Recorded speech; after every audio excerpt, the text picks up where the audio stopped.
Alright, so this video is going to be a more interesting one.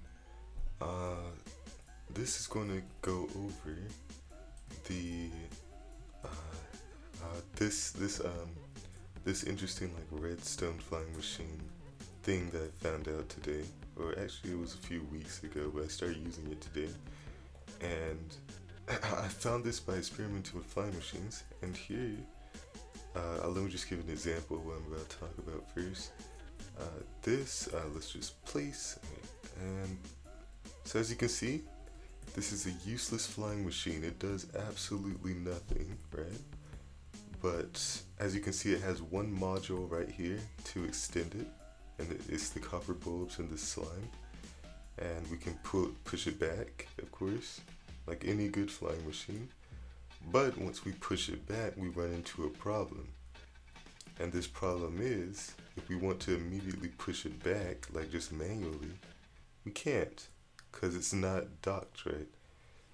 And one thing we could do is just set up an entire docking station that automatically pushes this one forward so that it's ready to move like that.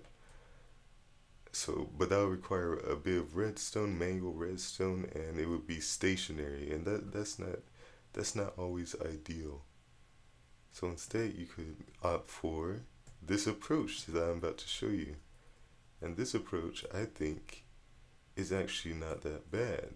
So what I'm going to do is on this module right here, I'm going to add an observer. And you might think, oh, that's just going to cause a loop. And it does. And it does cause a loop. But you can break this loop very easily by simply putting any sort of block update near it. And I mean any block update. So if you just put a regular piston, it spits it out perfectly to where we can move this forward again. And all we have to do, instead of doing the normal docking process now, we just have to put an observer that detects when this docks here and just hook it up to this piston to break that loop, and you're ready to make it move again. And that's really easy.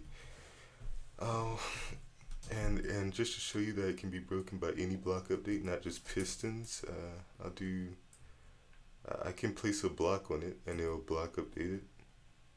Boom. I'm not sure if it blocks updates just by like subsequent block updates. I don't know how to show this, but like, does this update blocks even if it's not directly powering them? Like something like this, right? And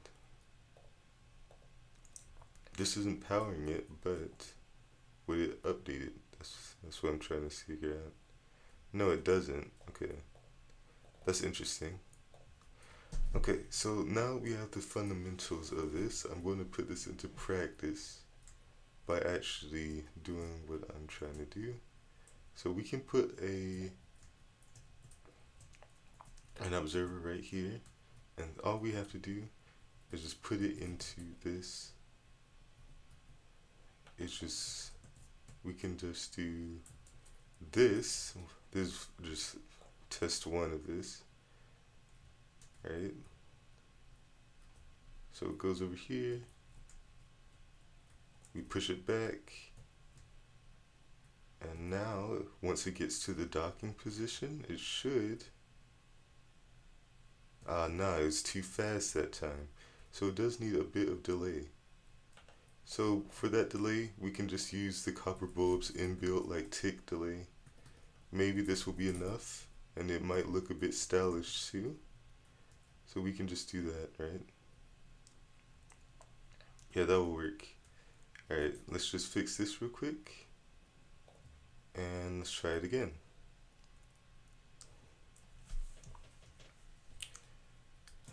I wish there was like dynamic lights when a light object is being moved by pistons, because as you can see, these copper bulbs are being moved and the light's kind of flashing. It's not the best looking.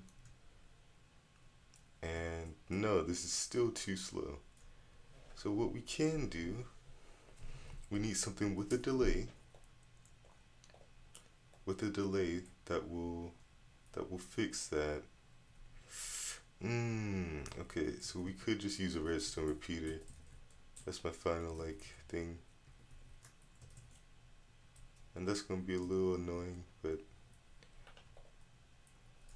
boom, dock, and obviously this is a bit similar to a normal docking station, but not really. This is minuscule compared to what you normally expect. There's still an observer coming out of the machine though. But yeah, it's just a different approach to how you normally do it.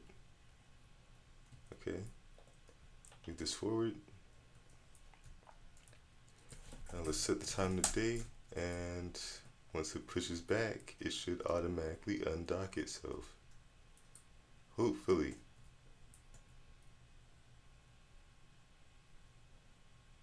Yep, that's it. That's perfect. That's the perfect timing, and all it required was this simple setup that just that's one copper bulb. We don't even need this copper bulb. It could just be redstone.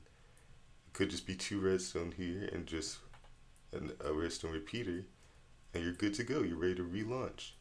Whereas if you did it the normal way, I'd say like this, and then you will run a redstone line into this, right? And that would be like at least two repeaters just to not break it. And then you would have to account for this being spaced out. That would be a whole lot more like to think about.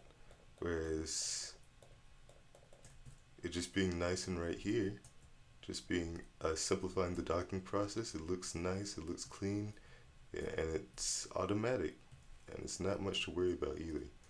So yeah, that's the interesting thing I learned about flying machines while I was just messing around. I was building a farm, an automatic wheat farm, and this is with only redstone, and this is just what I found. So yeah, hope you enjoy it.